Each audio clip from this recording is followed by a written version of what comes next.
Jamais sans la grâce, une dévotion matinale qui vous connecte à la pensée de Dieu et vous donne la provision du ciel au quotidien. Bonjour chers amis, chers internautes, nouvelle journée, nouvelle semaine, bienvenue dans cette nouvelle dévotion qui n'est rien d'autre qu'une provision pour notre vie de foi pour cette journée aujourd'hui. Père, merci parce que encore ce matin tu es fidèle, tu nous envoies la manne du ciel pour nourrir notre foi. Merci pour cette équipe que tu nous as donnée, que nous constituons pour la bénédiction de tes enfants partout dans le monde. Béni sois-tu Jésus. Amen. Alors, c'est aussi l'occasion pour moi de remercier vraiment toute mon équipe, des gens qui travaillent d'une manière bénévole, qui donnent de leur temps, leur réflexion et tout pour que cette dévotion puisse continuer jusqu'à présent. Mes chers amis, chers internautes, c'est aussi l'occasion pour nous de solliciter votre soutien financier. Vous désirez nous faire un don, n'hésitez pas à nous contacter au 00229 94 75 80 20 ou vous pouvez juste cliquer sur le lien qui est dans le texte qui accompagne cette dévotion. Vous pouvez aussi nous faire un don sur notre compte PayPal et ça va tellement servir. Et encore une fois, que Dieu vous bénisse. Merci pour cette volonté que vous avez. Merci pour votre générosité.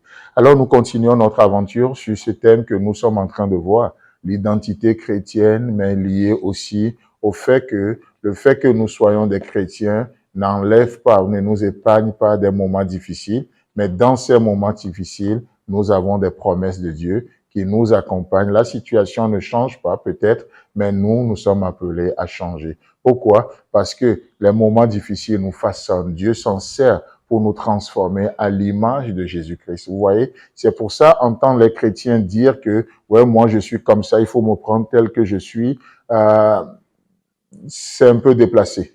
Parce que Dieu nous prend tel que nous sommes et il a un projet de paix sur notre vie, un projet de transformation. Dieu agit. Dieu ne nous prend pas comme nous sommes et il ne nous laisse pas comme ça.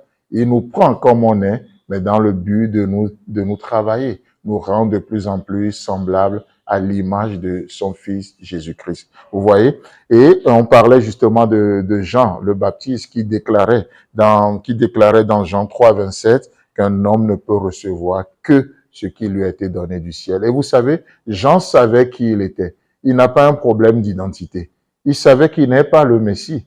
Il n'est pas le Messie, mais il est celui qui est là pour préparer la voie du Messie, le chemin pour le Messie. Même s'il est devenu célèbre, même s'il a eu du succès dans son ministère, Jean n'a jamais pris la grosse tête. Jean n'a jamais pris la grosse tête, non. Il a toujours marché dans qui il est. N'oublions pas, notre identité nous confère une place et à cause de cette place, nous avons un rôle à jouer. Et Jean le savait. Et pour terminer, aujourd'hui, je nous propose de lire cette histoire de Jean que nous voyons dans dans Jean chapitre 1, dans Jean chapitre 1, à partir du verset 19. Nous allons lire jusqu'au verset 27. Là, il est écrit: Voici le témoignage de Jean, lorsque les Juifs envoyèrent de Jérusalem des sacrificateurs et des Lévites pour lui demander: Toi, qui es-tu? Waouh! Ils n'ont pas envoyé, les Juifs n'ont pas envoyé les moindres. Ils ont envoyé des Lévites, des sacrificateurs, des Lévites et des sacrificateurs. Mais tout ça pour demander juste à Jean: Qui es-tu? Ton identité. Qui es-tu? Donc la question est très très importante, ou plutôt la réponse à cette question est très importante. Vous voyez? Et là, le verset 20, il dit: Il déclara et ne le nia point, il déclara qu'il n'était pas le Christ. Alléluia. Pas de crise d'identité. Je ne suis pas le Christ. C'est ce que vous attendez de moi? Je ne suis pas le Christ. Et il lui demandait: Quoi donc? Es-tu Élie? Et il dit: Je ne le suis point. Je ne suis ni le Christ, je ne suis ni Élie. Es-tu le prophète? Il répondit: Non. Mais combien parfois on trouve dans ces questions des opportunités pour s'afficher, pour prendre une place qui n'est pas la nôtre. Et là, il continue en disant: Ils lui dirent alors: Qui es-tu? Afin que nous donnions une réponse à ceux qui nous ont envoyés. Que dis-tu de toi-même? Amis auditeurs, auditrices, que dis-tu de toi-même? Souvent, on est capable de nous dire tout ce que les gens disent sur nous. Mais que dis-tu de toi-même? Moi, je dis Je suis la voix de celui qui crie dans le désert. Aplanissez le chemin du Seigneur, comme a dit Ésaïe le prophète. Ceux qui avaient été envoyés étaient des pharisiens. Et il lui dit encore cette question. Pourquoi donc baptises-tu, si tu n'es pas le Christ, ni Élie, ni le prophète?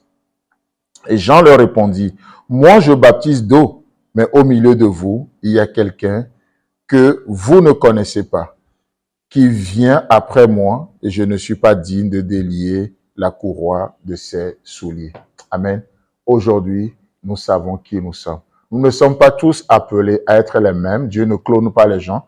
Dieu ne fait pas de photocopie et nous n'avons pas le même rôle dans la maison de Dieu. Celui-ci baptise d'eau, mais lui baptisera du Saint-Esprit. Chers amis, chers internautes, que Dieu vous bénisse. Si Christ tarde à venir, on se retrouve demain. Si vous avez aimé cette émission, parlez-en à vos amis. Parlez-leur du message de la grâce et de ce qu'il fait dans vos vies. Pour un sujet de prière, une question ou pour devenir partenaire, contactez-nous au 00229 94 75 80 20. Que Dieu vous bénisse et à la prochaine. En attendant, pensez avec Dieu.